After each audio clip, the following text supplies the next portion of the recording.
घने जंगल में एक विशाल बरगद के पेड़ के नीचे तप में लीन है तपस्वी त्रिषि जी। तभी कुछ देर बाद मौसम खराब हो जाता है। तेज हवा चलने लगी, पेड़ जोर जोर से झूमने लगे। अचानक बरगद का एक डाली गिरता है सीधा त्रिषि जी की ओर। पर उसी पल गजराज, एक विशाल हाथी, बिजली सी फुर्ती से दौड़ता है और अपनी सूंड से डाली को त्रिषि जी के ऊपर गिरने से रोक लेता है। त्रिषि जी की जान बच जाती है। त्रिषि जी बोले, गजराज, तुम सिर्फ बलवान नहीं, करुणवान भी हैं। मैं तुझे एक दिव्य शक्ति देता हुआ हूं।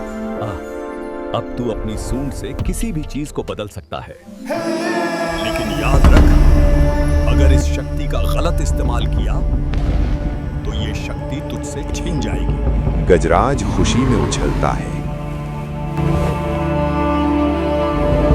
जादुई शक्ति मिलने के बाद गजराज अब जंगल का सबसे शक्तिशाली हाथी हो चुका था।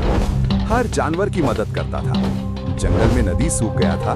गजराज ने एक विशाल पत्थर को झरने में बदल दिया।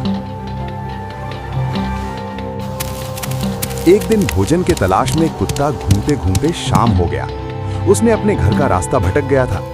आगे जाते ही उसे गजराज मिला। गजराज ने पूछा, इतना उदास क्यों हो डोजेश? मैं रास्ता भटक गया हूँ। गजराज ने चमकदार रास्ता बना दिया। कुत्ता अपने घर चला गया। अब सभी जानवर गजराज को भगवान मानने लगे।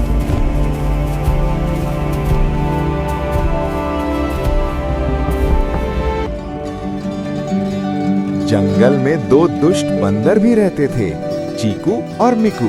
दोनों एक चाल चलते हैं। दोनों बंदर बोले, गजराज, वो बड़ा पेड़ सोने का कर दो, पूरा जंगल अमीर हो जाएगा। गजराज सोचता है, शायद इससे मदद मिले, और पेड़ को सोने में बदल देता है। It worked. The tree is gold. तीनों आगे बढ़े। थोड़ी देर बाद उन्हें एक नदी मिली। बंदर फिर बोले, अब नदी को शराब बना दो। पार्टी करेंगे।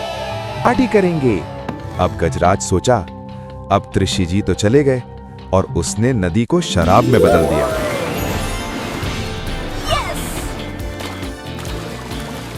सभी जानवर शराब पिया।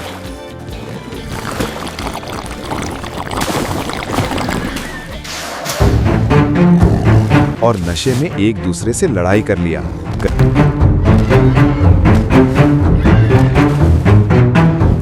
गजराज नशे में पागल हो गया और पेड़ों को उखाड़ने लगा। जंगल में सोने का पेड़ छोड़कर सभी पेड़ को उखाड़ दिया। जंगल में पेड़ खत्म हो गया और जंगल का संतुलन बिगड़ने लगा। कुछ दिनों बाद त्रिषि जी लौटे और बिना पेड़ का जंगल देखकर दुखी हो गए। हे ईश्वर, ये कैसा विनाश है? ये किसने किया गजराज? मैं गुरुजी। अब तुमसे जादुई शक्ति वापस लेता हूँ। तू अब वो नहीं रहा जिसे मैंने जादुई शक्ति दिया था। अब तुझसे ये शक्ति वापस लेता। गजराज सूंड उठाता है, पर अब उसकी शक्ति जा चुकी थी। गजराज पूरे जंगल में पेड़ लगाया।